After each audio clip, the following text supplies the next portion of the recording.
Alrighty folks, welcome back for another video here on the shot shell reloading bench. Today we're going again with the 20 gauge, trying to load up a 7/8 ounce shot load with International, and today we're testing out these Monarch straight wall hulls because the only wads available are the Claybuster CB1078. They're a tapered hull, however all of the data everywhere says to use the Winchester WAA-20s, even if you have a Federal or a Fiocchi or some kind of straight hull. So the data is confusing. The best way for me to figure out what to actually do is to test it and see if it works. So we're going to try and load up a few of them today. We won't get out to the range just yet, but eventually we'll see how they fire. Today we're just going to see if they're able to load up for us. So let's get into it. Okay, dirty ass secondhand shot is now topped off. Let's get going into it here. And already that fit over, just the sizing ring fit over the Challenger's much nicer.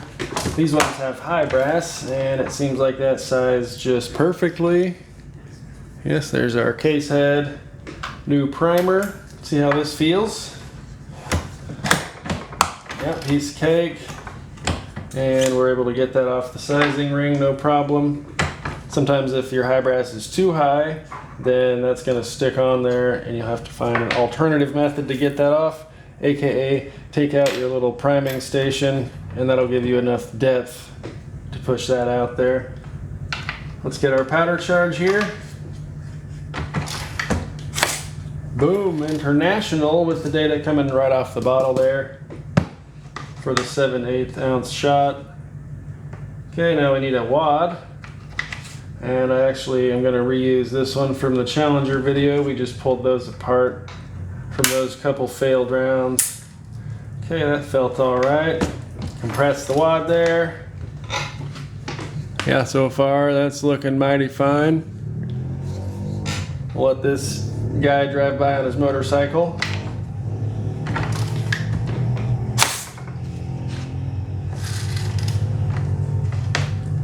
We dump our shot, and our shot is right at the top of the wad, but again it looks kind of low into the case like it did in our Challenger. So with a 1, 2, 3, 4, 5, 6 star crimp again into the front with the valley towards you. Nice and slow and steady. Right there it's starting to feel weird, but it actually looks perfect. Over to the final crimp.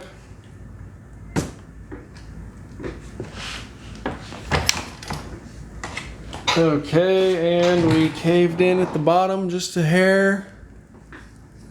And our crimp looks like it also got pushed in a bit. So it seems like these straight holes have too much capacity compared to the tapered ones so far. So we have extra room in there. It's sitting further down than it needs to, and thus we have too much space above this in our shot column to get a sufficient crimp. But that's what I'm imagining in my mind. Yeah, that doesn't help at all. It looks better than the Challenger, but we'll keep him aside. We'll try a few more and see how this turns out. Okay, nice and easy to size. So up to this point, you know, it goes pretty smoothly. Sized, re-primed.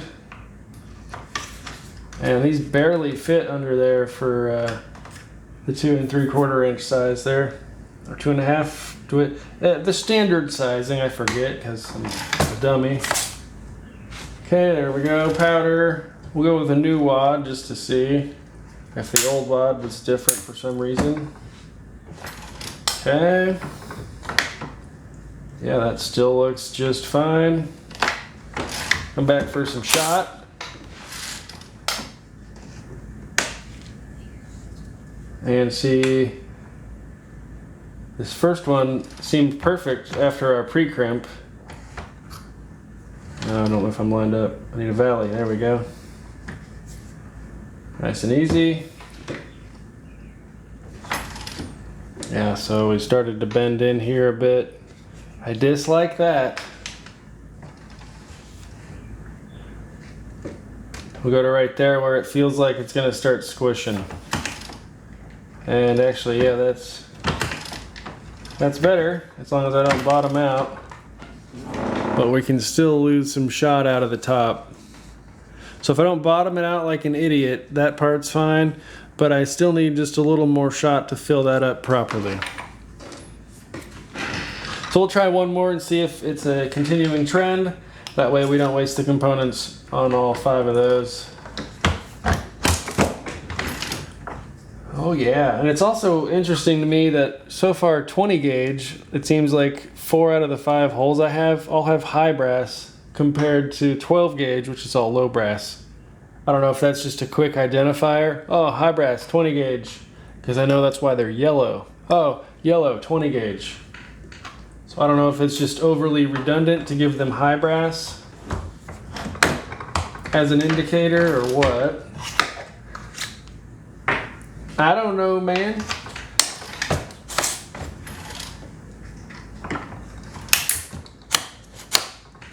Come on, there it is.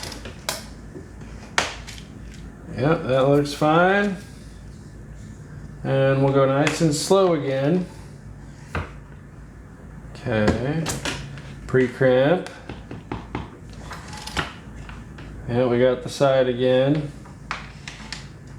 And I'll just go again to where I felt it. Right there is where it wants to start squishing the body.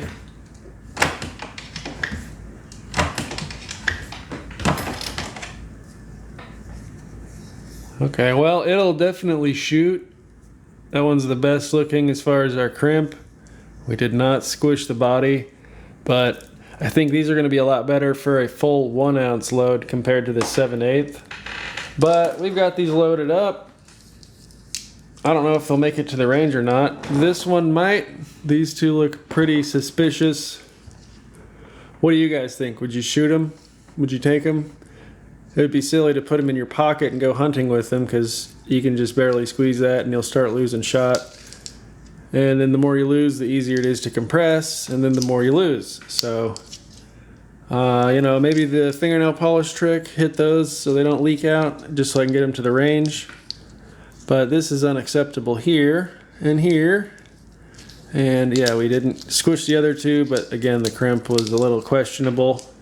Anyways, I guess that's going to wrap it up. I'm going to not waste these components. Once again, we're going to come back for a full 1 ounce load on these. I think that'll fill up the holes much better. So stick around for that, but we're going to move on down the line with our 20 gauge holes and see what we end up with on the next episode. So stay tuned and we'll see you guys in the next video. Have a good one.